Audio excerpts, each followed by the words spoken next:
Welcome back to the morning show here on Arise News. Hours after an audacious military operation that plucked leader Nicolas Maduro from power and removed him from the country, U.S. President Donald Trump said that the United States would run Venezuela at least temporarily and tap its vast oil reserves to sell to other nations. The dramatic action capped an intensive Trump administration pressure campaign on the South American nation and months of secret planning resulting in the most assertive American action to achieve regime change since the 2003 invasion of Iraq. Legal experts immediately raised questions about whether the operation was lawful, and Venezuela's vice president demanded in a speech that the U.S. free Maduro and called him the country's rightful leader.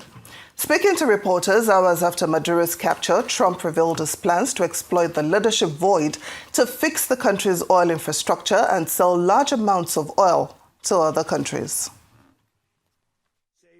Maduro and Flores have been indicted in the Southern District of New York, it's Jay Clayton, for their campaign of deadly narco-terrorism against the United States and its citizens.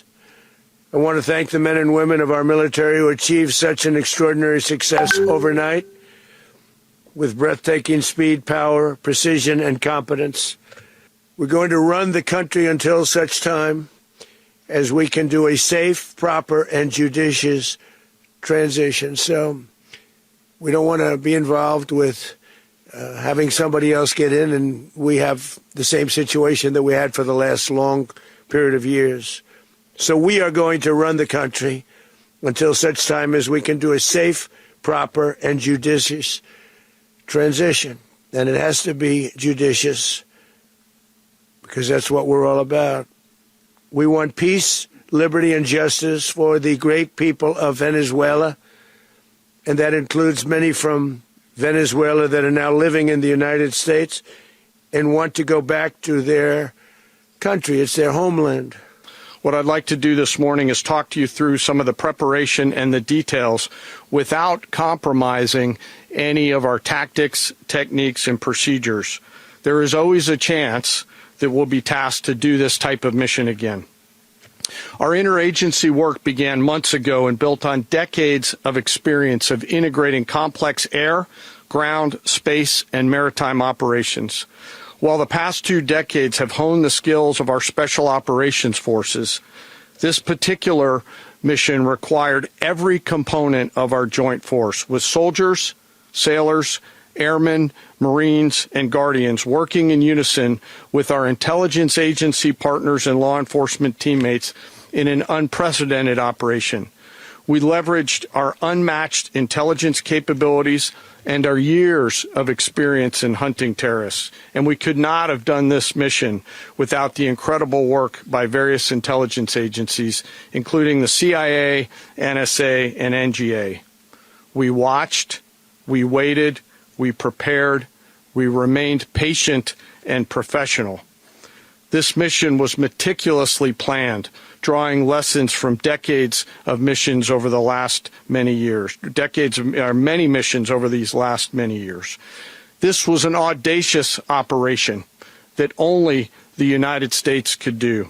It required the utmost of precision and integration within our joint force. And the word integration does not explain the sheer complexity of such a mission. An extraction so precise it involved more than 150 aircraft launching across the Western Hemisphere in close coordination, all coming together in time and place to layer effects for a single purpose: to get an interdiction force into downtown Caracas while maintaining the element of tactical surprise. Well, now we have been joined for a conversation on the events of the last 24 hours after U.S. forces, on the orders of President Donald Trump, seized Venezuelan leader Nicolas Maduro and immediately flew him and his wife to New York, where he's now set to face drugs and terror charges. Well, joining us now to have a conversation is Kelvin Emmanuel, economist, co-founder and CEO of Dairy Hills. Good morning. Thank you so much for joining us on the morning show. Good morning. Thank you so much for having me. Happy New Year to you. And wish you the same. Happy New Year. Happy New Year to you. So how would global oil markets react in the short term to the arrest of Venezuela's sitting president by the United States? No, I didn't get that question. I asked how the global oil markets would react, in the short term to the arrest of Nicolas Maduro. Okay, so, it's important for us to get a little perspective on Venezuela so we understand where we're coming from, where we are, and where the markets are likely going to go to. So Venezuela has the largest proven reserves in the world, 304 billion barrels ahead of Saudi Arabia and other markets in the world. But since they found oil in 1914 and they had the initial oil boom in the 1920s, the government decided to nationalize the oil and gas assets, where ExxonMobil and ConocoPhillips assets worth about $15 billion was nationalized in 1976. The PDVSA has not done very well. Today, Venezuela is barely able to do 1.2 million barrels per day. It has an installed refining capacity of 1.3 million barrels, but the refineries in Venezuela are not able to function above 130,000 barrels per day. In fact, it's even importing naphtha, which is an intermediate for distilling into petrol from Russia, and is importing about 60,000 metric tons of naphtha, equivalent to about 4.7 million liters of petrol to refine. So if you begin to understand the nexus between what they call CRINCs, China, Russia, India, Iran and North Korea, then you know why the US decided that if it allows Venezuela to run and it allows Venezuela to hold factories for producing military-grade drones and launch Hezbollah operations into North America, and then it is a global threat to the US. But going forward, you might not see an immediate entrance into the Venezuelan oil market by the likes of Exxon, Chevron, ConocoPhillips, and the rest of them. It's going to be a gradual process because the crude oil market production is not something you just wake up in the morning and say you want to go into. You have to do geological seismic surveys. You have to determine estimated ultimate recovery. You have to look at the macroeconomic petroleum fiscal regime of the country. You have to do a lot of development drilling before you even go into production. Give or take, it takes at least 2 to 3 years if you're very quick, But on the near term, the production, especially for the production that is not reported, because Venezuela has about 120 vessels that operate as a shadow fleet. When the US piled sanctions on Venezuela, what you had was they developed a shadow fleet system like Iran has, like Russia currently has, because Russia is under oil price cap. And they export a lot of crude oil through shadow fleets that are not under the radar of the Organization for Financial Access Control at the US Treasury. So immediately, if you see more supply come, because Venezuela has a heavy grade crude, that has sulfur levels of about 5 degrees, and it has viscosity, API of as low as anywhere between 8 to 24 degrees, which is very low. The viscosity is very high and the API degree is low. As a matter of fact, let me talk about one of the CDUs at the Kaduna refinery, the CDU2, actually takes heavy crude from Venezuela, along with other heavy crude grades from Saudi Arabia and Kuwait. That CDU has 60,000 barrels of installed capacity in Kaduna refinery and can only take heavy crude. But going forward this week, I expect that when the oil markets resume tomorrow morning, you might see pressure on price down, which is not good. The last time we had pressure, oil price dropped steadily below $60 was around May last year, when about 80 million barrels of crude oil was held Lake-on in Nigeria, terminals that were allocated, and off-takers were not taking those crude because of issues around it hitting below strike price that has been set. And this also, changes the dynamics for the budget permutations for the Nigerian government, because the oil price benchmark for 2026 appropriation is about $64.85, which in my opinion is very high. I think the government needs to be more realistic. But then you also have to look at the fact that Nigeria has one of the highest unit cost production per barrels in the world. If you look at the shelf life of production in Nigeria, 20% shelf life maturity for oil wells, oil price is around $22, $25. When the oil price matures to life cycle matures to anywhere around 70 to 80%, oil production cost rises to anywhere between $55 and $58 per barrel. So all these are metrics that you have to look at, and what the implications for the Nigerian economy is going forward, considering that the economy is dependent on crude oil price, and about 80 to 85% of the forex comes from the oil and gas sector. Okay. All right, Kelvin, thanks for the background, which is quite rich. But then looking at it, there are a whole load of dimensions to what has happened in Venezuela. There is international politics component of it, and of course there is the oil part of it, which, as you have said, Nigeria will be very much concerned.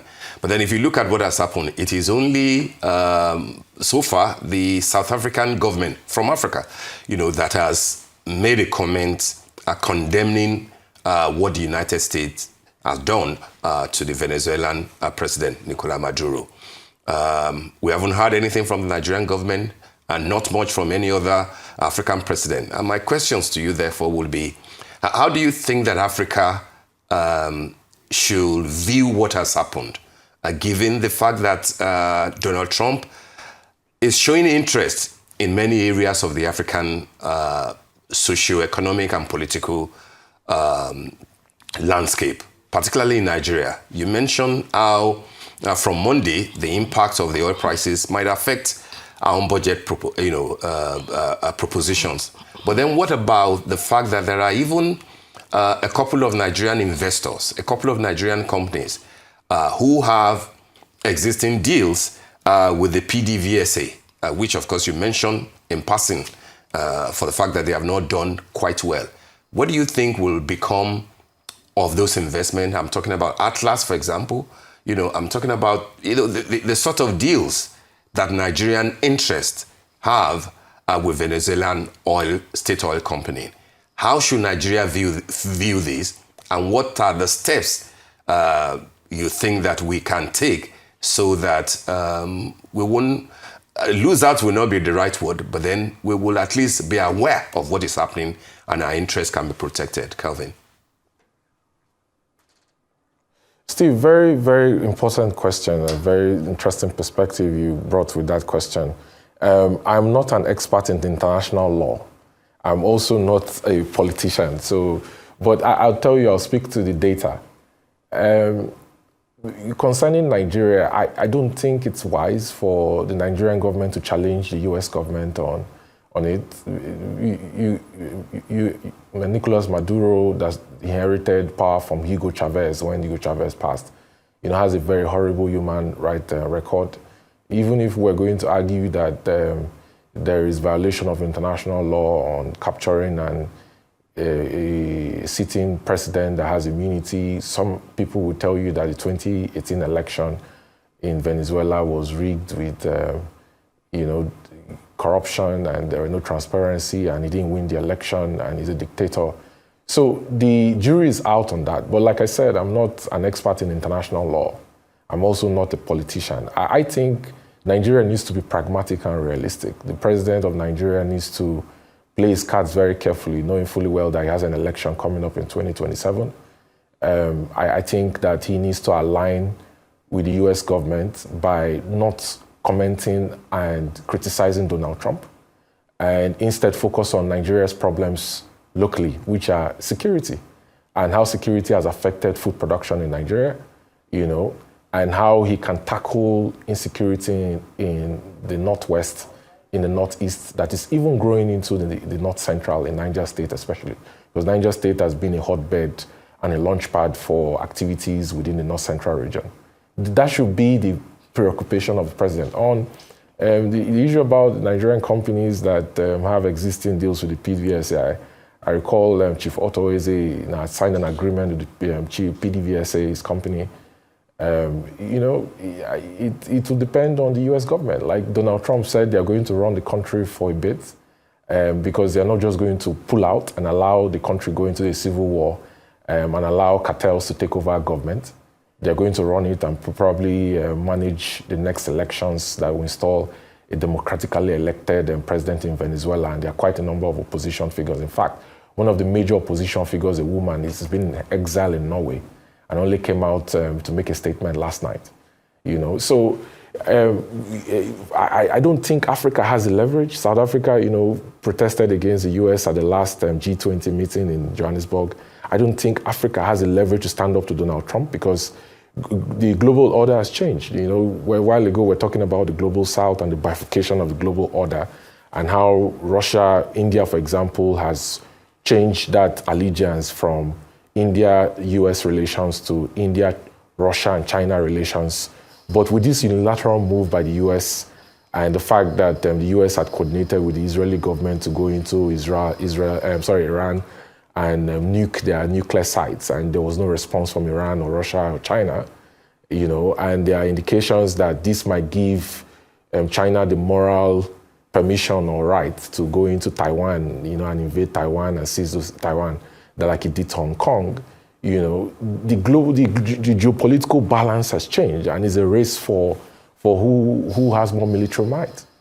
So I don't think Africa or Nigeria has any leverage whatsoever to stand up to Donald Trump. I think he should focus on his own internal issues and work with not just the US, but also work with China, Russia, and India to advance his own interests. Now, you said Nigeria should focus, the Nigerian president should focus on its local issues. But are you worried that Nicolas Maduro's arrest, you know, could set a precedent for targeting political leaders of resource-rich states?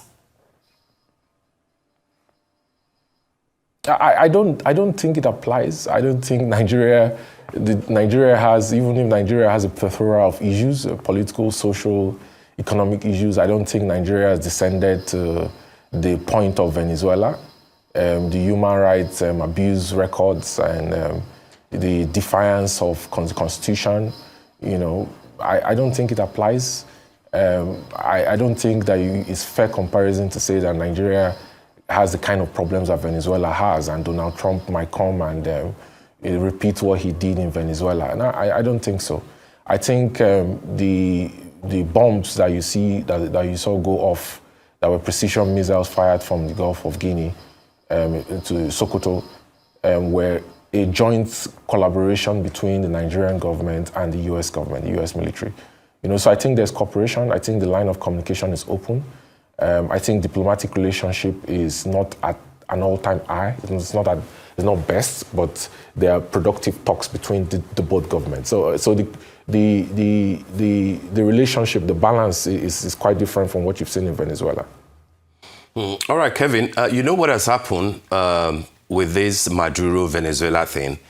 Of course, you know, echoes, you know, what happened in 1989 when America did a similar thing to a certain general in Panama, Noriega. I'm sure that you remember that episode. It's been cited by many commentators now. And therefore, the question would be this time around, what is actually Trump's target? If it says that Maduro will be tried together with his wife for narco-terrorism, people might want to say that, but what about the ex-Honduras president, Juan Orlando Hernandez, that he just, you know, recently forgave for a similar thing on drug-related charges. So if you could forgive Hernandez of Honduras, and then you are picking Maduro for similar things, people are bound to ask, in your own assessment as an, you know, oil and gas expert and an enthusiast, what do you think Trump is after?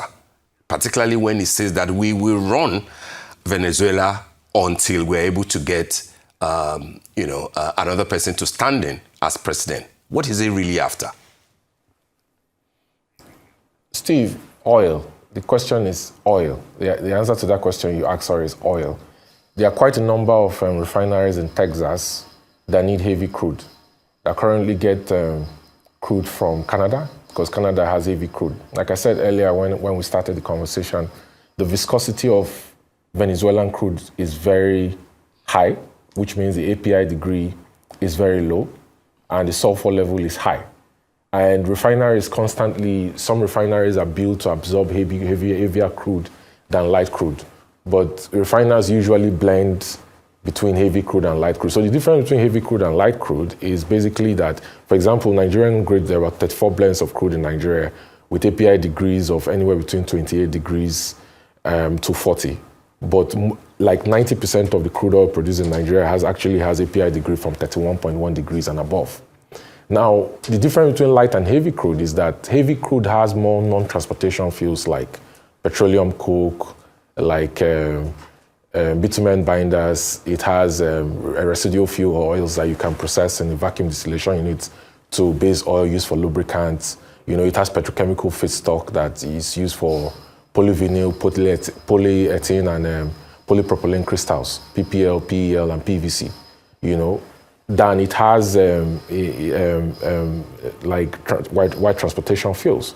So you can say that for heavy crude, you can get like 45 to 50% of these non-transportation fuels to diesel, jet A1, automotive turbine kerosene, ATK, and premium motor spirit.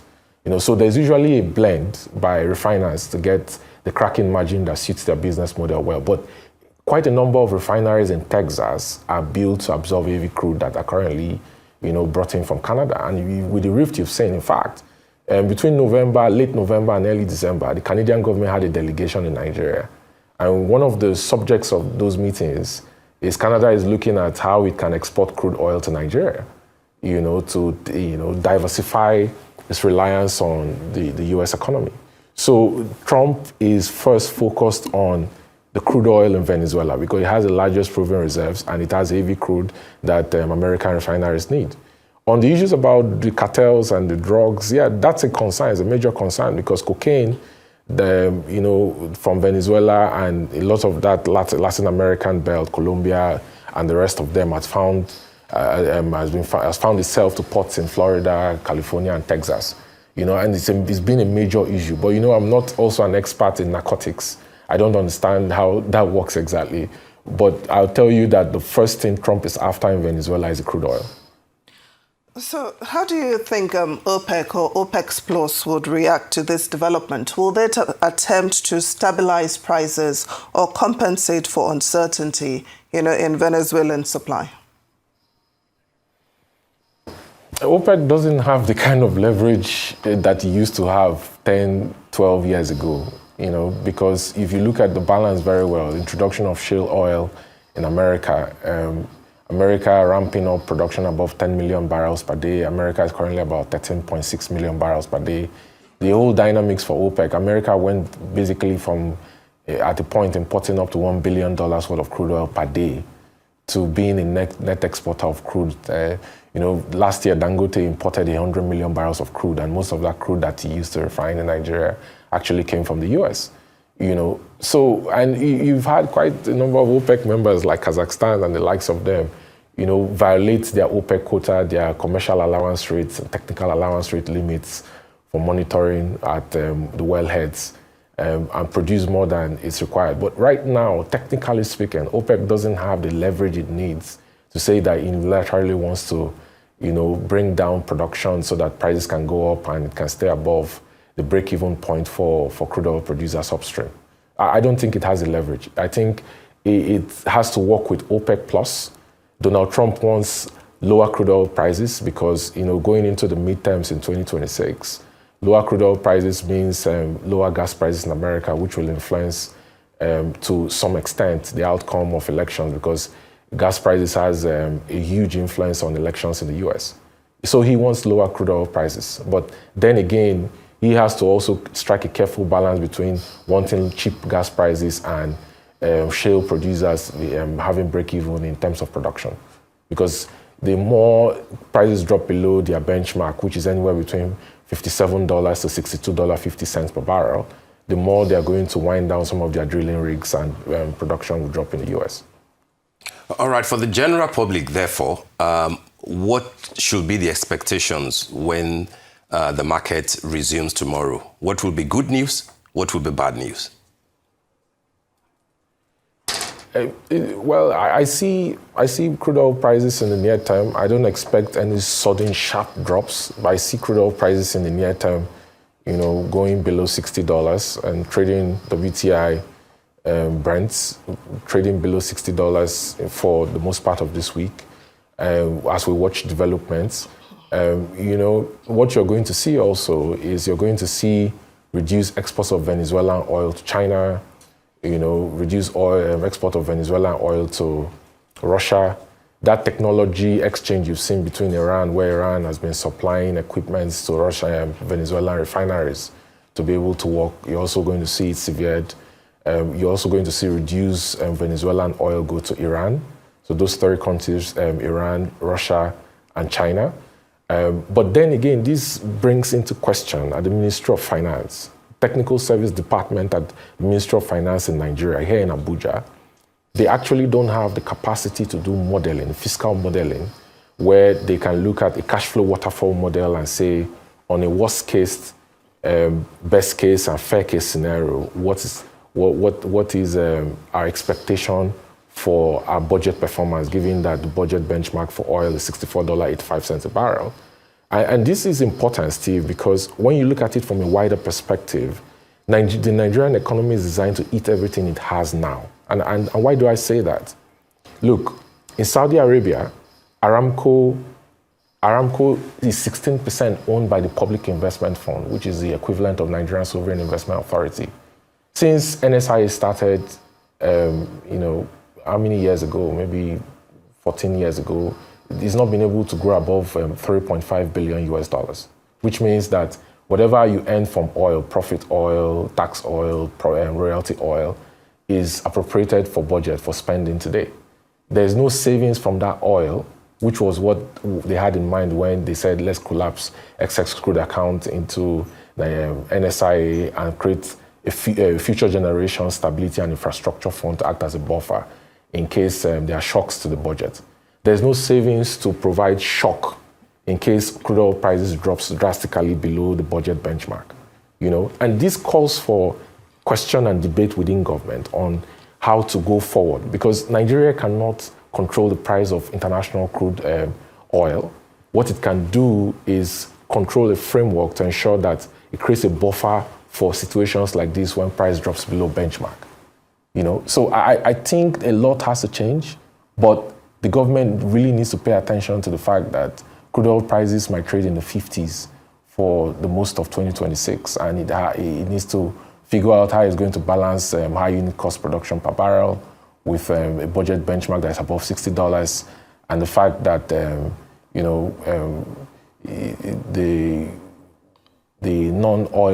oil revenue expectations for Nigeria in 2026 is low. The only bright spot I see, Steve, in 2026 is the fact that the Nigerian Revenue Service has come into force. The tax implementation is coming to force. I expect the tax GDP ratio over the next 4 years to ramp up to around 18 to 22%. And collections from taxes in 2026 are going to be better than it was in 2025. That's the only bright spot I see. Well, economist Kelvin Emmanuel, thank you so much for joining us on the morning show. Thank you.